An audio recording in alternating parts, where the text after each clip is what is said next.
Hey there everybody, this is Shaggy. Welcome back to Neptunia V2. In the last episode we went to Western Ravine and back again like several times. In this episode, hopefully we're going somewhere else, because I'm getting a little bit bored of Western Ravine, chat. Let's just put it that way. But first, I did notice in the conversation things, is that while we do have a couple of optional things here, I did actually notice that our second DLC character is actually here. It doesn't actually show off as a conversation. You can have like an optional one, like I won't say Million Arthur's was, because that just happened as we went into the guild for the first time. But for the last station, it's in the converse menu and it's pretty hidden. So let's go get you out of the way.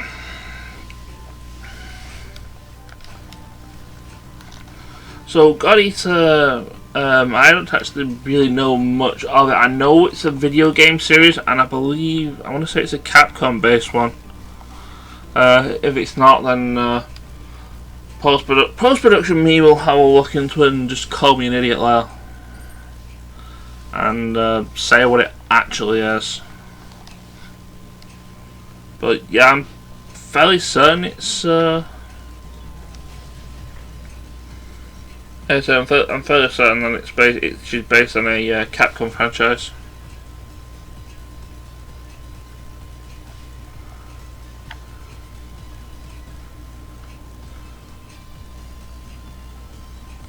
But as you can obviously, I mean, it's in her name. She is a big eater.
As I say, do we actually get an encounter here like we did with Million Arthur? We don't. I don't believe we don't. Everything's all basic cutscene based. So kind of where I'm not in talking, I've kind of been half expecting a kind of been expecting an encounter to happen. But yeah, off screen I actually did, because I kind of sort of didn't realise until now that this was going to be a thing. This was like the earliest part that we can actually. Oh yeah, we are getting an encounter. But yeah, I wanted to have a space in the pie, but the game gives us the option to put forces to hover in the party anyway. But here's God Eater. I think she's got the equipment that I wanted her to have. Well, to an extent. I was going to say, would the evil ring be bad? I think the answer to that is no. And let's give her. Let's just give you this. It's, yeah, that's probably better for you. That's all we really need to do. And let's just get on with this, shall we? I was expecting the encounter. I believe this thing has breakpoints on its head. So we might as well just go for those right now. Yeah, you do have breakpoints on your head. You can Venom Shot, try and poison it. You failed to poison it. That's kind of the main thing that Uni will be doing for most of her fights.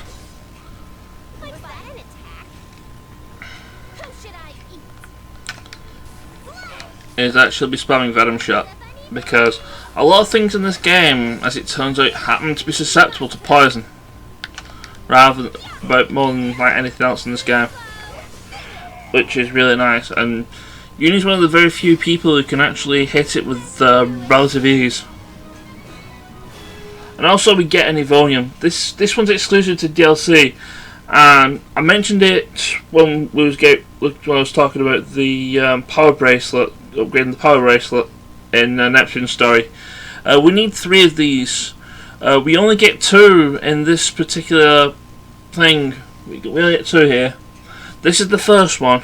We get another one in Vert's story as a spoiler, and we don't get any more until pretty much the end of the game, which is why I don't have the power bracelet upgraded. But you only get this one if you have God Eater's DLC.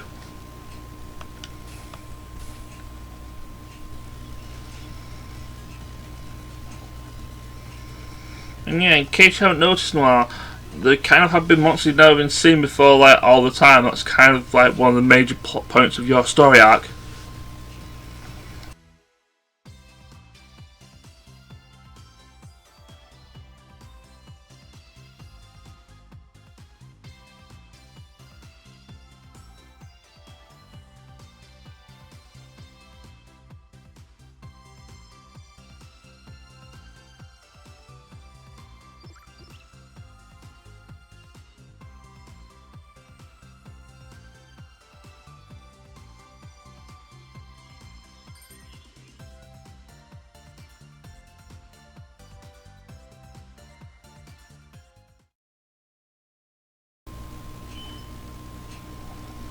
But yeah, the whole main gimmick of Gladys' weapon, it's supposed to be a living weapon that eats all the monsters you defeat. But this one seems to this particular one that Gladys has, it kind of has a thing for clothes. As we may or may not see, I think it's either in this cutscene or an optional cutscene that we may or may not find out later.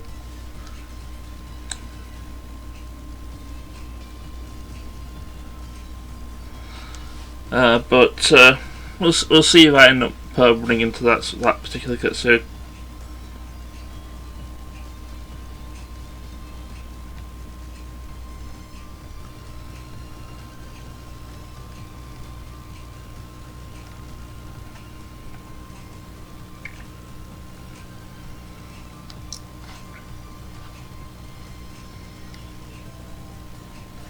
I mean, Noire doesn't really need a bodyguard of sorts, but at the same time, she's kind of had like 2 for like the past couple of videos that I've been doing at the moment. So with that out of the way, it's time to. I'm gonna go to the gate. Actually, no. I just saw all the scouts had come back in. Did move them around so that. Most of them are in Dave's station because, spoiler alert, that's where we're going next. So they're going to stay there and hunt some more. In the guild, I wanted to report Can't Forget Jellies. I also did the It Will Surely Appear quest post. I was there at the time because that needs you to kill the Fenriers 10 times. Kind of ended up being a lot of waiting doing that, but I did that off screen between episodes as well, so there's that. The rest of these quests that I've got are actually, I think they're all 4 enemies we're going to be seeing in the next dungeon, so there's that. Meanwhile, somebody who looks suspiciously like Steamax is here.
Yep, you definitely messed up there, Mr. Steamax. Mr. Not Steamax even. Anyway, still more cutscenes to deal with. Good gravy, this game and cutscenes. I mean, it's, from what I can tell, it's not as bad as Rebirth 3, but yeah, they can get quite lengthy at times. Or, well, like, long strings of them.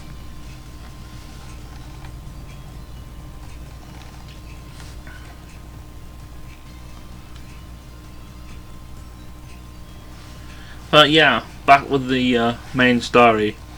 A place called the Order is trying to make war with the rest of the nations of last station since they've kind of taken over the Basilicom, and they're making these new monsters which are being contained and escaping and causing havoc and like not really caring, and it's kind of annoying Noire to the point of being annoyed.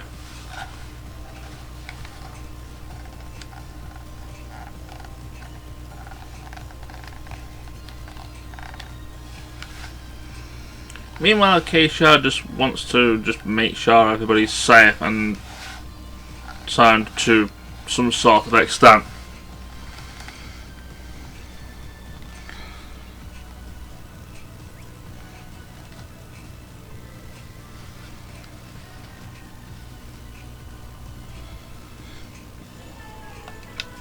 But anyway, all the cutscenes out of the way, we can finally go here. Today's station. You'd have to route build to it if you didn't actually do it already by finding this place. So let's just go. It can be quite lengthy and here, and there is kind of like a strong chance that you will basically get an encounter here. And let me tell you something. It does get rather annoying. I want to say it gets rather annoying to get both of these targeted at the same time, because I'm pretty sure I can do that. There we go.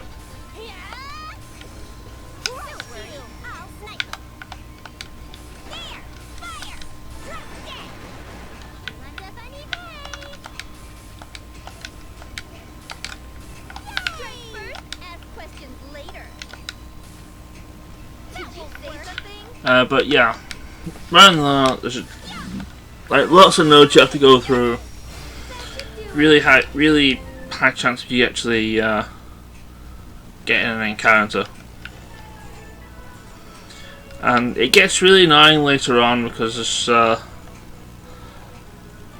like when you're able to travel between everywhere. It's kind of annoying to try and get from last station to the way. You actually have to go this way to actually get into the way. Like later. Anyway, let's just finally get in here and see what the heck's going on.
I wonder whether that's the weird voice that we heard earlier in Neptune's storyline.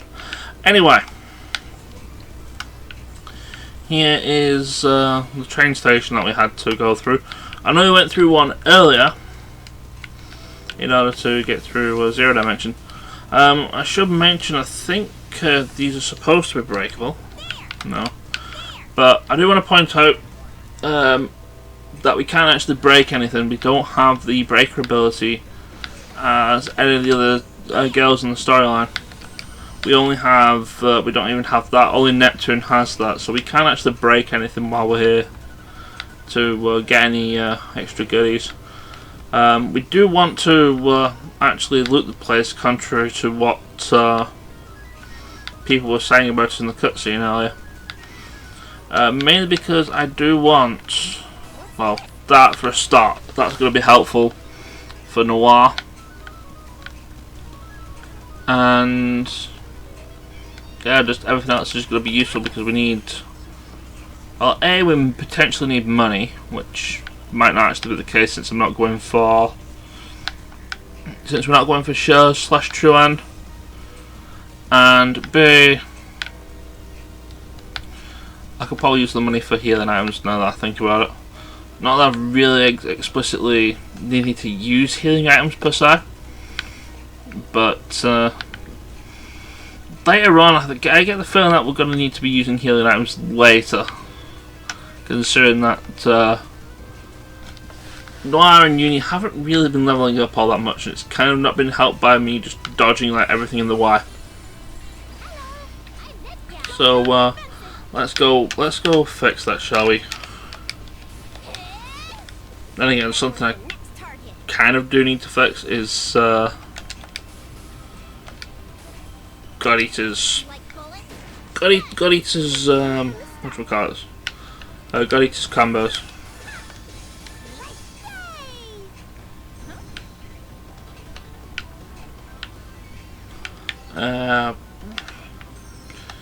They're going to be annoying and they're going to heal somebody if we're not careful, so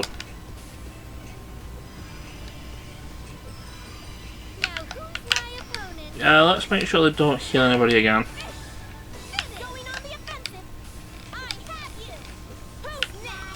They shall learn the error of the ways of healing each other. Oh yeah, Neptunia actually leveled up strong enough so that she has her EXE. And the Neptunia damn special, which I really should show off because it's silly. Let's everybody's in the white.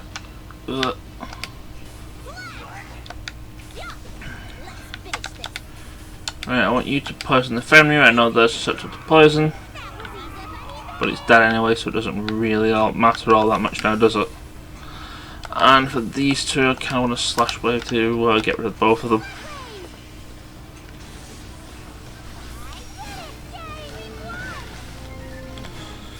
Like I said, this is usually a lot more difficult, especially considering the this place is essentially a maze.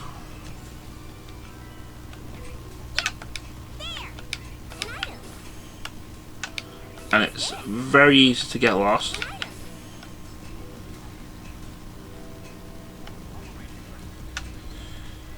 But on the other hand, since we've got all the DLCs, we can just basically grind up enough as we so please we need to. There are a bunch of enemies we do need to kill for quests.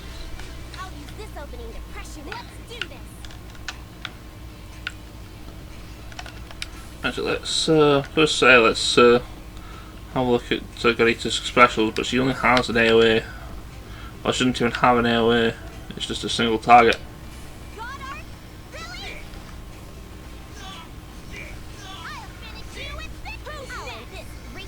And you doesn't have an AoEs, but her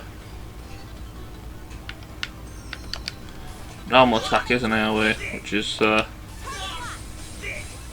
nice enough.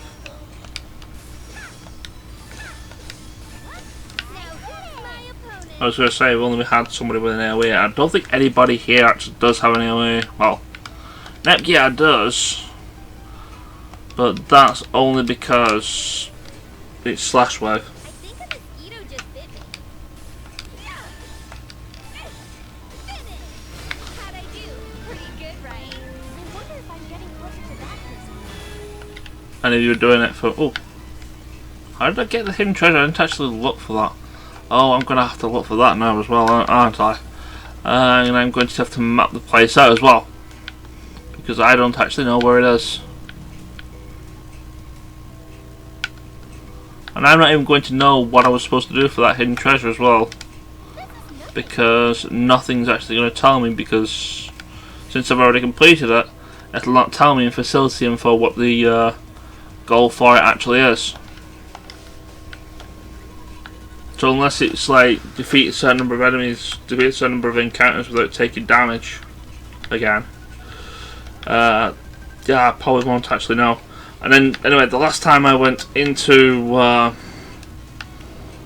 that particular menu, the game crashed. So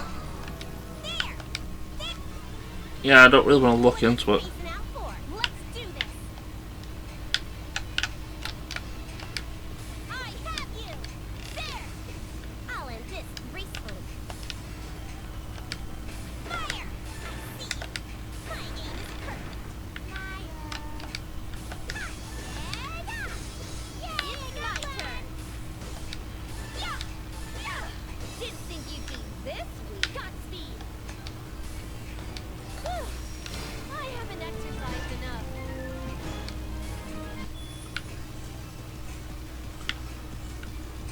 Other than that, we do have a giant angry squid here. So I want to fight it as well. Come here, Mr. Angry Giant Squid. Alright, you're one of the tough enemies, aren't you? Oh, this could be this could end in hilarity and loss and just general anger from me. And I also want to use skills on this thing, but at the same time, no, I don't. I'll probably use the X2 and Venom Shot. Venom Shot definitely, because that causes poison. And I have Celestial Severance from Nepgear as well. So basically with poison, every time the targeted thing with poison attacks, it's going to deal damage. It's like I said, it's basically the best way of having Uni deal damage. So Celestial Severance we may as well as use now, since we have it. It's like there's actually no difference between Nepgear's Celestial Severance and Celestial Severance learned from actual Nepgear, so they're basically the same.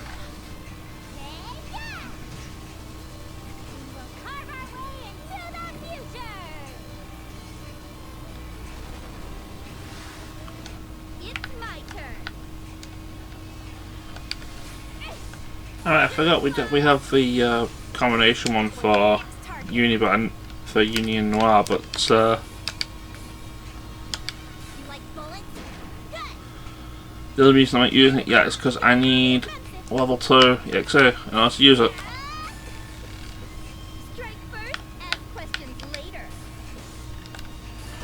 Do want to use it because I think it's one of the ones that does indeed animate, and I think it's in range here.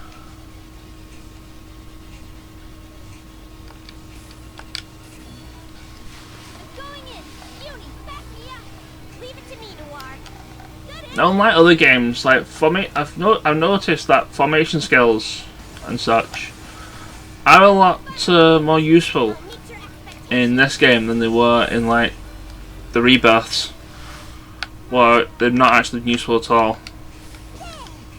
And because of that, it also kind of nerfs like CPU transformations in general, since they also require the XC meter to transform.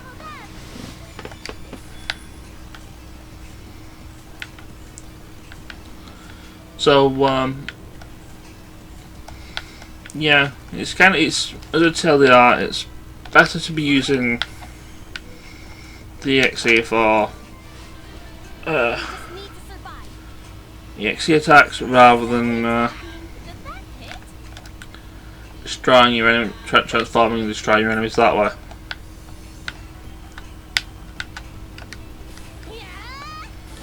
But anyway, the bitties are back, and I'd say they're alright for blood, but at the same time, I don't think they are.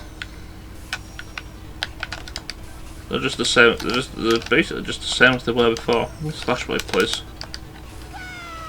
I do want to show off the Nepgear down, but not going to, at least until the boss, because what's the fun in that?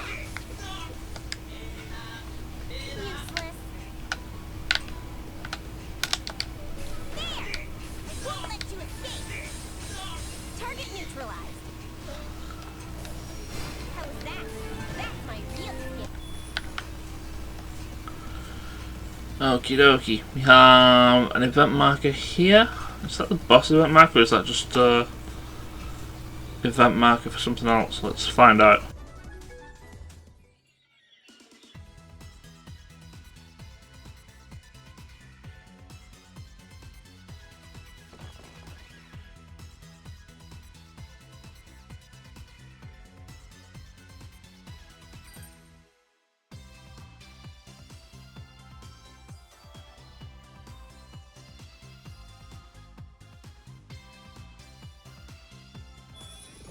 One wonders who that might be. I have the inkling. I have a small inkling as to who that might be, and maybe you do as well. Like you, the people who are watching me run around in this abandoned train station full of enemies and monsters, with literally no idea where I should be going. At least until I find A, the save point, and B, the hidden treasure that I've kind of unlocked entirely by accident.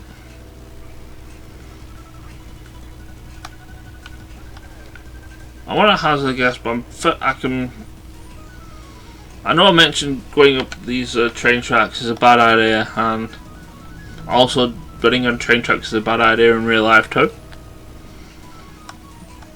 But I vaguely remember one of the hidden treasures in one of these particular maps hides on the train tracks here. Not in both cases here, no. Like I said, I'll find the thing eventually, and I missed an item. It's I missed an item over here. And I think all we need to do at this point is to head straight ahead. Hopefully not getting into any encounters. And yeah, there we are. Save point. Event marker leading to the inevitable boss fight, because that's how this game works. Also nearly missed this treasure. So, just had a look at how long we've been. It's been roughly 30 minutes, so yeah, gonna call the video here. Next time we go save the people down here from whatever monsters recently appeared here. So without further ado, this has been Shinigo, this has been Neptunia V2, and I shall see you later. Ciao!